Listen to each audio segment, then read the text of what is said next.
بسم الله والحمد لله والصلاة والسلام على رسول الله وبعد. مدحوينا ياشي هورا مدحوينا علي مهدي محمد مدحوينا حسن شيخ رئيس وزاري هورا مدحوينا محمد حسن واري قدوميها قبلك إمامك وقاسيدا وزير دعالة حلبان هذا شرفت لتلياشا جمال صاحب كان دمان كسوق بقلياشا رقي دمربا بعد الصحافة دلين يردا وحين سلامة إسلامك السلام عليكم ورحمة الله وبركاته. إنا وقاس عبد الله فرت اللي في غي يرقى كلا ويلير ويلير أسيا نقول ماشي واحد جوي عمر قيس الله نقدر أنت أسمر كان كجدبو شرف وين إيته هاي إن عن كسوق قالوا شركة باشا مدلود waxaan rabaa inaan u mahad celiyo marka ugu horeysa Khalif Abdul Qadir Macalin Nuur oo aan uga mahad celiyo gogoshan qiimiga badan oo dhigay hogaamiyana mu'assasada Macalin Nuur oo aan wada ognahay Allah u naxariistay doorkii wanaagsanaa oo ku lahay faafinta diinta iyo dib u heshiisiinta waxaana iska iloobin ugaasyada kala duwan ee beelaha mudullood ee meesha fadhiya iskama iloobin duubabka dhamaantood qofba meesha uu ka leeyahay aayadihii lagu furfurtay waxaa ka mid ahay laa khayra fi kathiirin min najwaahum ilaa man amara bisadaqatin aw macruufin aw islaaxin bayna annaas marka annaga waxaan ka soo gelaynaa aw islaaxin bayna annaas islaaxu wuxuu noqon karaa laba qof wuxuu noqon karaa ka badan kan marka waa beelaha Soomaaliyeed kamid ah oo soo martay dagaal la sokeeyo oo dadka ay la qabtay oo jecleysatay inay iswarsato marka waxaan rabaa inaan uga mahad celiyo guddigii dadaalka aan kala go'al lahayn soo galiyay walaalkay gudoomiyay hore madaale oo soo hogaamiyay ganacsatadii ku taageertay iyo duubabka runtii soo hogaamiyay iyaguna doorkooda beeshan inkastoo aad layga aqoon badan yahay laakiin waxa aan ku maqli jirnay dhowr shayga koobaad waxa waaye dad ahlu diina shayga labaadna waxa uu ahay ahlu sadaqo shayga saddexaad waxa uu ahay dad soo dhaweyn arrimahaas la sheegaayo waxa ku jira sirta dawladnimada xoog lagu ma helo aqli lagu ma helo abaabul lagu ma helo ilaaha bixiyo subhanahu wa ta'ala meeshay aadayso waxa laga fiiriyaa intaas waxaan rabnaa marka ugu horeys bal inaan dib u mulixsano dhaqankii wanaagsanay ee dadkii naga horeeyay nooga tageen ee ahay maxaan ku yiraahdaa dad soo dhaweynta diid jacaynka karamka kaasaan rabnaa inaan fiirino adeer madaxweyne Cali Mahdi yaa ka sheekeeyay doorka ay qaateen doorkaas inay qaataan deegaan kaliya ma ahayn ee wuxuu ahay dadaalkii aan kala go'al lahayn ee culimadii mudullood ay ku bixinayeen qabiilka dhexdiisa kaasoo mararka qaar gaarayay dadka kale baysna u ahay waxa ma taqaanaa calaamo u ah meesha shirka lagu qabto meeshan waa meel diimeed waa meel quraan lagu aasaasay waa meel diinta lagu barto marka runtii aniga waxaan aaminsanahay shirkaanu inuu guuleystay ama uu guuleysanayo waxa calaamo u ah meesha lagu qabto maxaa yeelay goobtu waxay cadeynaysaa dadku meeshay u jeedaan ay ku kalsoon yihiin ani markii la sheegay oo la yiri kaftan yaran gelina raali ahaado mawla Macalin Nuur lagu qabanaya waxa isir mawla Macalin Nuur ma diin iyo la rabay maxaa laga doonay laakiin runtii mawla wuxuu u taagan yahay dadka quraan in la baro kaliima dadka inuu heshiisiyo u taagan yahay diinta Ilaahay dadka in lagu baro u taagan yahay runtii waa wax fiican aad aan uga mahad celiyayna ajir badan Allah ka siiyo dadka ka qayb qaatay waxaan rabaa inaan iska iloobin doorka firfircoon oo ay qaateen dadka dibadda jooga qurba joogta mudullood iyo sida ay ma taqaana contribution kooda ama xoolo ama aqli ama fikir ay u galiyeen aad ay ugu mahadsan iyagana intaas markii aan ka soo gudbo waxaan rabaa dalkan mudullood xoogooda ugu badan waxay galiyeen dawladda dhexe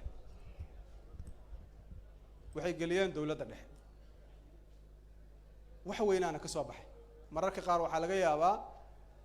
dadku inay saameyn kugu yeeshaan horta dawlad dhexe hadaysan jirin oon qaran jirin oon nabad jirin maamul goboleed lagama fikiri karo ani marka waxaan aaminsanahay xilligii saxda ahay ayaa la geliyay in dawladda dhexe ay fariisato waxaa lagu bixiyo xoolo, waxaa lagu bixiyo waqti, wiilal badanaa u dhinto u dhaawacmay iyo gabdhaba. waxaan xasuustaa xilligii aan xafiiska joogay ciidan aan soo qoraynaa meelaha la gaari karo marka ay yimaadaan qaar badan qoryahooda la goosanayeen, kuwana waa dagaalamayeen, waa dhinteen, waa dhaawacmeen, iyagoo jiisas ay joogeen. dadkaas 75% waxay u badnaayeen beesha Mudullood.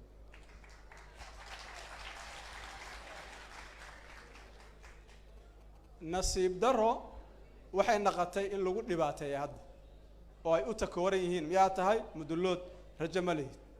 oo shala markii qaranka dadka laga wada baqaayay oo shabaabku meel walba joogay waa lay baahnay, hadda layma baahna. soo arrin khatar ma nin saraakiisha ciidamada ka mida oo raggii soo hogaamiyey ka mida ayaa mar dhow u yimid.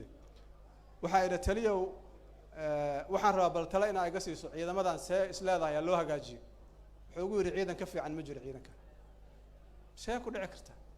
wuxuu dhahay dad mushaar la'aan ku soo shaqeeyey oo xero aan lahayn oo qorigiisu garabka u saaran yahay oo hadduu dhinto iyo hadduu dhaawaco ama dadkiisu ay duuganayaan xaggee lagu arkaya? warkaas anigii qaraabanimo u sheego ma alla igata, laakiin mas-uuliyaddii amaam allahi tabaaraka wa tacaala aan qaata iyo dadkaas waajibka uu guteen maanta inaa idin soo gaarsiiyaan raba.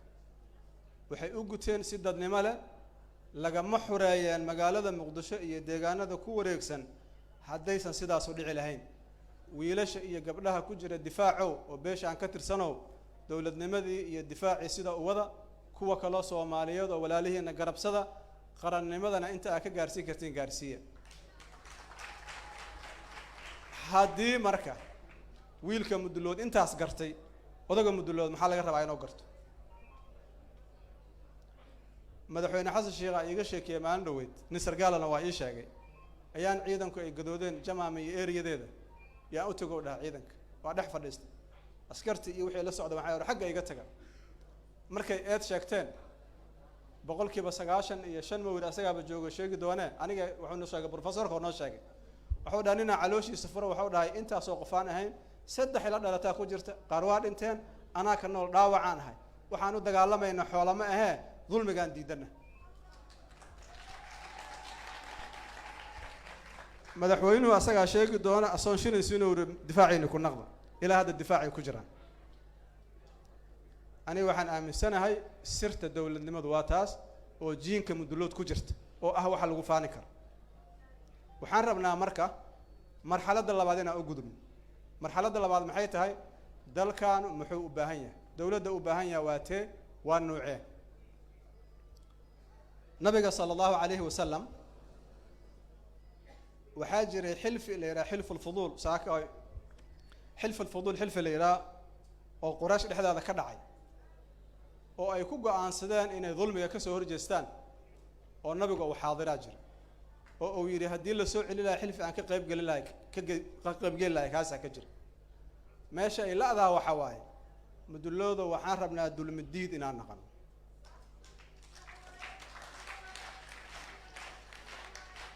waxaan rabnaa dulmiga nafteena inaan u ogolaanin, غيركeenana inaan u ogolaanin in la dulmiyo. maxaa ula jeedaa? waxaan ula jeedaa sirta dowladnimadu waxa waaye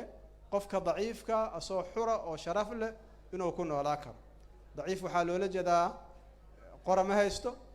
dad badan uma joogaan meesha, Mudullood mas'uuliyad gaar ah ka saaran dadkaas inay fiiriyaan. imaamka khayr allah siiyo wuxuu iga sheekeeyay beelihii magaaladan deganaay oo dagaaladii sokeeye dhibaato gaartay oo wax ka tabanayay inay bilaabeen inay la fariistaan. waxaa ka mid ahay beelaha banaadiriga. khudwo fiican waaye, waa khudwo muwafaqa, arrintaas aadaan u dhiirigelinaa. beelaha kale ee laga yaabo ama Allah hubaba inay dhibaato gaartay siday rataba hoo gaarto waxaan rabnaa beesha Mudullood wada hadalka inay ka bilaabaan oo kuwaas la soo xalliyo aan horta loo boodin kuwa waaweyn. barakada iyo khayrka wuxuu ku jiraa qofka dareemaya in ama laga xoog badan yahay ama laga badan yahay inaa gacanta soo qabato. waana sirta dowladnimada. intaas markii aan ka gudbo waxaan rabaa inaan aado dowladnimada laftigeeda. aniga waxaan aaminsanahay dad iga aqoon badan oo taariikhdeeda lahaa jooga, laakiin maalinba meelay ka dhacaysa. maalinkii koobaad oo dadka Soomaalida ay gumaysiga la diriraayeen aad loogama fikirin dowladnimada munaasabka u ah dadkan ee waxaa laga fikiray gumaysiga ha la kiciyo gumaysiga markii la kiciyey wixii yaraay oo khibrad ahaayoo la helay ama talyaani ha laga dhaxlo ama dhaqankii ha laga keeno kaasaa wax lagu dhis waxaa is leeyahay haddii ay dhici lahayd shirweyne sidaan iyo shirweyne soomaaliyeed oo dadku isku warsaayaan inay marxalad ka gudbeen marxalad halgan ay ka gudbeen waxay u gudbayaan marxalad dowladnimo marxalada dowladnimo waxay u baahan tahay heshiis dowladda la rabo nuuceeda waxaa dadka ay ku dhaqayso adeega laga rabo iyo dadka waajibaadka saaran ma dhicintaas waxaa soo dhacday laba doorasho midda koobaad waxaa lagu doortay aadan cadde midda labaad waxaa lagu doortay cabdirashiid labadaba allah u naxariisto kadibna waxaa dhacay inqilaab waxaan ku sii soconnay annagoon weli isweydiinin dowladda aan rabna maxay tahay sharciyada aan haysanno kuwa aan haysanay dhammaantood dad aqoon-yahanaa qoraayeen ama dad khubaro ah waxaa laga yaabaa mararka qaar inaysan ka turjumaynin rabitaankeenna inaysan ka jawaabaynin baahideenna taasaa waxay keeni dacfiga dowladnimada taasaa waxay keeni kalsoonida dadka inay yaraato taasaa waxay keeni cadaalad darradu inay sii socoto maxaa u baahannaha marka waxay ila tahay waxaan u baahannahay shirweynahan inuu sii socdo beesha mudulood ka gudbo beelaha soomaaliyeed gaaro soomaali iswarsato dowladnimada ay rabto iyo sida loo fulinayo waxa lagu heshiiyey heshiiska bulsho ayaa waxaa loo bedelayaa constitution sharciyadana meesha laga qaadanaa kaasaa waxaa loo sameynaa in maxaa la yidhaha hab loo fuliyo ayaa yeelanaya waxay ila tahay xooggu ma aha xoolo kaliya ma aha wiilal fara badan iyo gabdho xooggu waa fikir xooggu waa inaad garataa marxaladda aad joogto iyo waxaa u baahan tahay iyo sidaa uga turjumi karto waxaan qabaa marka beesha mudulood maadaama shirkan ay xoolo badan ku bixisay waqti badan ku bixisay beel dhexdhexaad u ah beelaha soomaalida ay tahay ummadda soomaaliyeed sharaf ay u hayso inay shirkan sii wado oo uusan joogsanin duubabku madaxay lulaayaan waxaan u qaatay inay aqbaleen imaamkana waa kusoo ballanna warkaas marxaladda hadda aan joogno inaan wax ka dhaha waa habboonta aan isleehay anoon hadda meel gaaran u soconin oo cid gaara aan colaadinaynin cid gaara aan riixaynin waxay ila taan rabaan sheegaa waxay ila taan rabaa inaan sheego maadaama dowladdan waqti la siiyey waqtigeedana oo gebageba yahay kow waxaan rabaa inaan dadka xasuusiyo maalinkii madaxweyne cabdullaahi farmaajo uu guulaystay anigii madaxweyne xasan sheekh waa kaas meeshaasuu fadhiyahay annagoon ballaminaan garbaha ka joogsan intiinaan qofna yidhi war baxa ee madaxweynaha garbaha ka joogsada maa jira intiina nin igula ballamay maa jira gacmaha ka qabta ee kor u qaada gacmihiisa weligan waxaan dhahaynaa madaxweynaha maandheedkiisa lagu dhowro kursigiisa lagu ixtiraamo haddana sidii aan taagana waxba iskama bedel hadduu wax ka khaldamay si loo xisaabiyay leedahay hadduu wax saxana wixii laga rabo waay asagaaba sheeganayaba hadda waxaan soo gaarnay xilligii doorashooyinka meeqa bilaa ka dhiman doorashooyinka 5 bil sheekh cabdiqaadir abad shantan ka dhigaynaaba 5 bilaa dhiman doorashada la gelaayana ma naqaano walaalkay salaad wuxuu leeyahay doorasho cod waxaan rabaa qof iyo coda aniga waxaan leeyahay doorashadii suuragal ah la sameeyo marxay waqtiga waa dhamaaday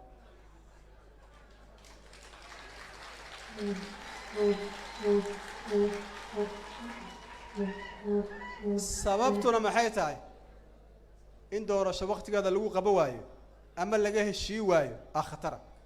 maxay la dalkan waa jilcanya wax kasta dhici kara marka waxa aan hayno inaan hubino inaan hayno oo intaan caloosha isu furno si mawduuci ah oo dadnimo la oga doodno ani mararka qaar waxaan isweydiiyaa shariifow ama dabaal taaba doorasho qof iyo coda aniga waxaan u fahamsanaa midda oo reer galbeedka ka dhacda saas oo ma maxay u baahan tahay taas waxay u baahan tahay security waxay u baahan tahay dhaqaale waxay u baahan tahay dadka in la tiro koobo waxay u baahan tahay dadkii shaqada qaba lahaa in la tababaro waxay u baahan tahay yacni cadaaladda iyo nasaahadda ay ku dhacayso in la wada ogyahay billaahi caleyk goormaa la samayn karaa waxaas aniga dadka ninka ugu adkaysi badana ah haddaad dhehaysiin farmaajo ha noo joogo ilaa intaas laga gaaraayo aniga waxba kama qabo laakiin waxaa ogaanaysiin 20 sano xataa laguma qaban karo marka macnaheedu waxa waaye boqortooyan ka hadlaynaa xataa dawlad kama hadlayno boqor maan duubanaa saas ma yeelaynaa aan ku heshiino aan soo fadhiisano waxaad yeelaysiin waxa aan qaban karna aan qabanno aniga waxaan soo qabtay doorasho odagu oo wax soo qoraayo madaxweyne xasan sheekh wuxuu soo qabtay 51 200 300 400 500 whatever oo axsaabta lagu galaayo maxaa diidaaya meeshaan siyaasadda waxaa la yidhaha fanul mumkin waxa la samayn karo qof kugu waajibisa ma jirto waxaadan qaban kara inaad qabato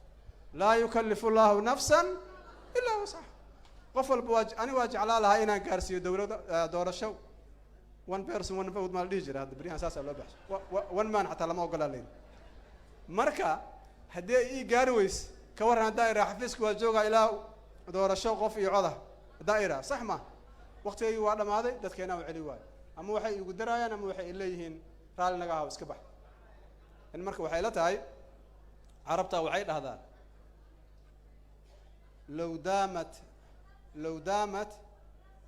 لو دامت لما وصلت إليك كرسي وهدو قف وجوج لهاي أديكم مسوق قارتين لو دامت لما وصلت إليك كورنا هدو محمد سياد برس كجوج لهاي عبد الله يوسف نيكلا رئيس عبد القاسم علي مهدي أنا أسكجوج لهاي حس شغل توي ماله مرك فرماج توي ماله ما جرت مرك باشا ولا سوديبا إنا رالي سوون قناة الربا نمول بون نصيب كاقعن مدحون هذا حولين هذا اللي وتومايا كرسي هذا جوكتا ودناها قفيسو بس نكو قبو كورا موركاس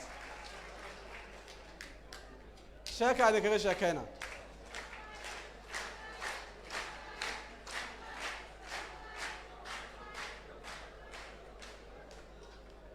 دور الشدة مركي عن قبليني كلي إيمان رجع إلى جوجي dad waxay soo jeediyeen doorashada dib loo dhigo gabigeedaba leeyahay dalku xaalad adag oo ku jira doorasho waxaan gaarsiinaynaa qof iyo coda shabaab hadda noo jabay shaqadan aan dhameynayna halna la daayo waa fikira waxaan dhahay shariif oo arintan waa qurxanta laakiin waxa ku dhex jiri kara haday waxa laabaan ka waran waa ka soo gudbin waxaan ku yiri may doorashadan aadayna naga daayo waa iska dayn markii doorashada waqtigeeda dhamaaday oo xildhibaanadii la xulay oo gudoomiyihii baarlamaanka iyo ku-xigeenadiisa la diyaariyay أخيرا صاحبنا أيتم دحين شنها بين بسنا قاضي وحنا أكل دات سنة وحايد هلا بين يدين مقاضي كر سببتها أوري أيدي شيء كرسي أنا نجعل ما أملينسي واجعل لكن وحنا أفكري شنها بين أن كدري خلد داعي مسؤولية داس أمام الله يا قاضي أنا قاضي صومه وجا وقف كرسي كل كان هذا أرحت كم فكري المسؤولية وقت جا لما يسو وأكو شرفنتها هاي صوترتن والولا ترتم هذا شو والوجو باركينا هدي أتكتكتنا واللو شرفه سيده لو شيغاي غربها لغا جوغسا مشكله ما جرت oo hadda aan kursi ma joogno maxaa naga hadlaysa wax naga hadlaysa ma jiraan kursiga inaa fadhido wax kasta ma Soomaali meeqa waa milyan 15 bilyan maybe dadka dhan madaxweynayaal maya waxaan rabaa inaan u laabto waay kursiga la isku gudila oo qof walba u raba maxay rabaan dadka inay qabtaan ana waxaan aslaa Soomaali hal shay muhiim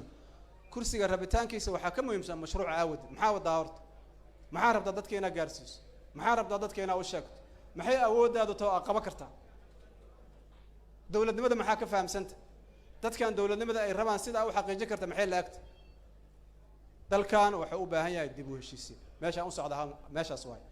dib u heshiisiin number 1 dib u heshiisiin number 2 dib u heshiisiin number 3 ana saas qaba maxaa yeelay umad heshiisa oo isku uura wax dhisata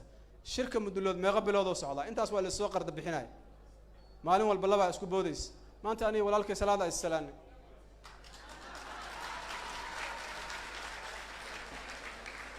ha wasiirkay aniga maanta isku safaarnahay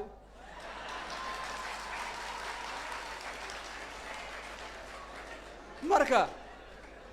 مدلله بخيلها نغنا جوجشان هفت سنة هذا وما سنتين والسلام عليكم ورحمة الله وبركاته